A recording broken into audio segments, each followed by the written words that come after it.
ہمیں سے اکثر لوگ کچھ ایز اے بزنس، کچھ ایز اے پارٹ ٹائم کیا کر رہے ہوتے ہیں، جانور میں انویسٹ کر رہے ہوتے ہیں. بٹ اس کے ساتھ ساتھ اس کی جو ایک ڈاؤن سائڈ آتی ہے دیکھنے کو جو ملتی ہے ایز اے سوسائٹی، وہ اس جانوروں کے پیسے بڑھتے چلے جاتے ہیں. آپ سے میں نے لیا، آپ سے انہوں نے لیا، ان سے پھر آگے جنہوں نے قربانی کرنی تھی انہوں نے لی. جہاں 3-4 ہینڈس بدلے اوبویسلی وہ اس کے پیسے بڑھتے چلے جائیں.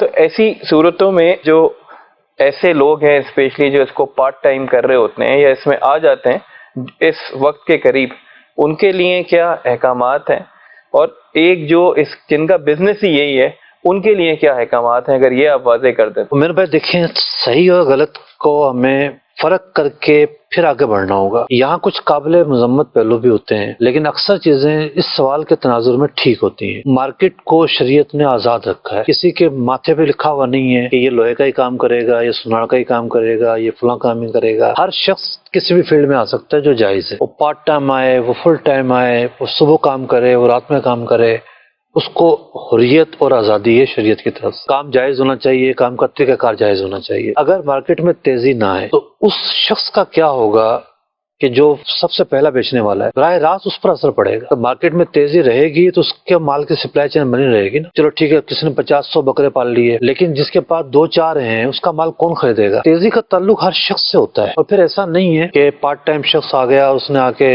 100 جانور کھڑے کر لیے، صرف یہی ہے کہ میں اس سے خریدوں. کراچی میں تو ایشیا کی سب سے بڑی منڈی لگتی ہے، اتنی بڑی منڈی ہے، ہم جائیں بارگیننگ کریں، بس بارگیننگ کرنی آتی ہو تو بعض اوقات تو جو ہے نا وہ اتنا فرق آ جاتا ہے جس کی انتہا نہیں ہے. اچھا، یہ تو آپ اس کی بات کریں جو سیزن وائز ہے. ہم لوگ جو ہے نا وہ کسی جگہ پہ موجود تھے، کھانا لینا تھا، ایک عطر والا آ گیا، عطر لے لیں جی. کتنے کا؟ 3 ماشا ہے، 400 روپے کی. ٹھیک ہے جی. یار چھوڑو بھائی، اس میں آئل ہے، یہ آئل ہی عطر ہے. حالانکہ جس عطر میں آئل ملایا جائے نا وہ 2 نمبر ہوتا ہے. ٹھیک ہے، عام بندے کو تو نہیں پتا یہ بات. تو میں نے تو ٹالنا چاہا، ہمارے ایک ساتھی سے کہنے کے خرید لیتے ہیں. کہتے اگر خریدنا ہے نا تو اس کی ویلیو ہے 50 روپے. ٹھیک ہے، پہلے تو وہ شرمندگی میں آیا، 50 روپے میں کیسے ہو سکتی ہے، 200 روپے دے دیں. میں نے کہا ہم نے صحیح ویلیو بتائی ہے، دینی ہے 2 ورنہ جاؤ. 50 میں دے کے چلا گیا. ٹھیک ہے، تو بعض اوقات جو ہے نا آپ کو بارگیننگ کرنی آنا چاہیے تو آپ ٹھیک رہیں گے. آپ مشقت برداشت نہیں کرتے، آپ خالی محلے کی منڈی سے واپس آ جاتے ہیں تو پرابلم تو رہے گی. پھر تو اتنی بڑی منڈی موجود ہے، ایسا نہیں ہے کہ آپ مافیا کے زیر اثر آ گئے ہیں اور اپرچونٹی ختم ہو گئی ہے. بہت بڑی فیلڈ موجود ہے. دوسری بات یہ ہے عمیر بھائی کہ خرابیاں کہاں آتی ہیں؟ خرابیاں وہاں آتی ہیں جہاں مصنوعی بحران پیدا کیا جاتا ہے. جیسے آپ نے اس فیلڈ کو تو ایڈریس کر لیا. میں جب دیکھتا ہوں چینی کو تو ڈیلیوری آرڈر چلتا ہے جناب، اس کا ڈیو چلتا ہے، ایک ہاتھ میں، دوسرے ہاتھ میں، تیسرے ہاتھ میں. مال تو اٹھنا نہیں ہے، ایکسپنس تو آنے نہیں ہے، مشقت تو ہونی نہیں ہے.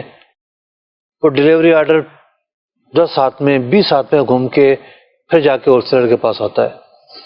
اور اس دوران چینی کتنی مہنگی ہو جاتی ہے. ایران میں ڈیلیوری آرڈر چل رہا ہوتا ہے، اس دوران وہ قیمت میں کتنا فرق آ جاتا ہے.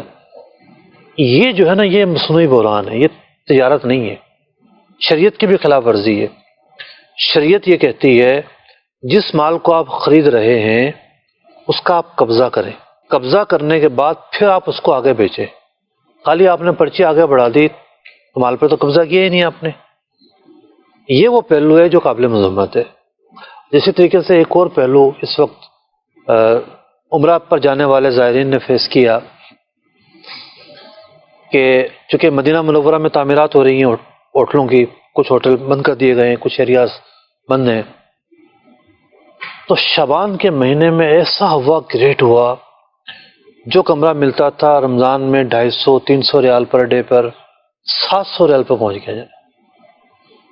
کیوں پہنچا؟ ایک نے لے لیا، اس نے دوسرے کو بک کر دیا، تو تیسرے کو کر دیا، اس نے چوتھے کو کر دیا، اس نے پانچویں کو کر دیا. 10 بروکر انوالو ہیں.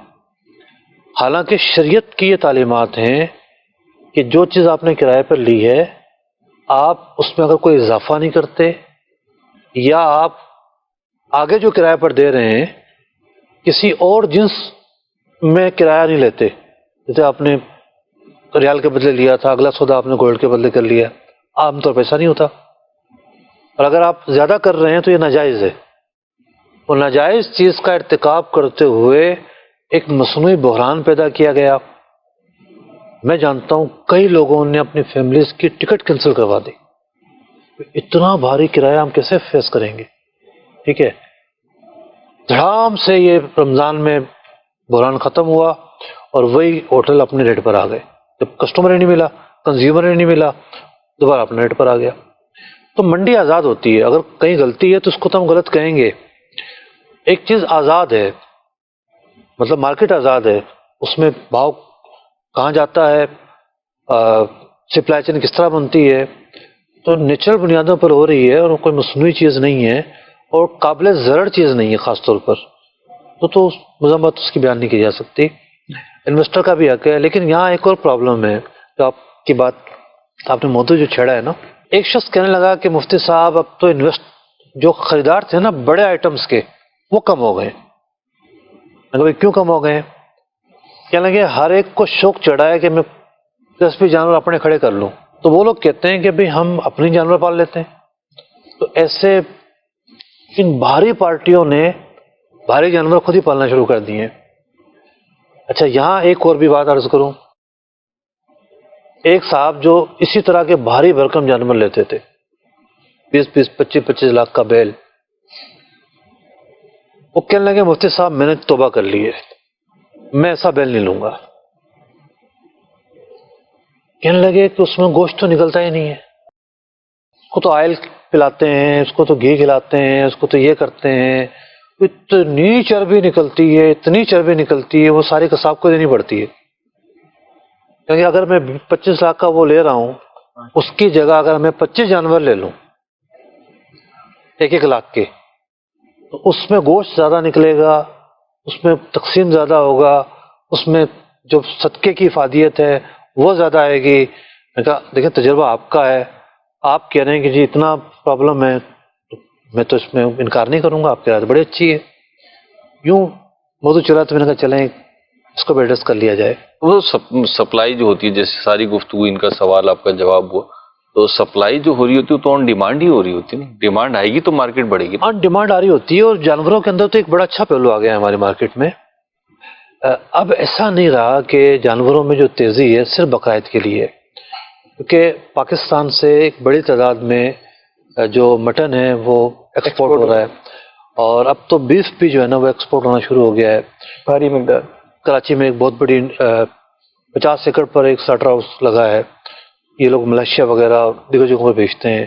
سپلائی چین ایک کسان کے لیے اچھی بن گئی ہے. جی، وہ پالے گا، آگے بکے گا، بڑی اچھی مارکیٹ بنی ہے. بعض اوقات ہوتا ہے ہم ایک پہلو دیکھ رہے ہوتے ہیں، دیگر بھی پہلو ہوتے ہیں.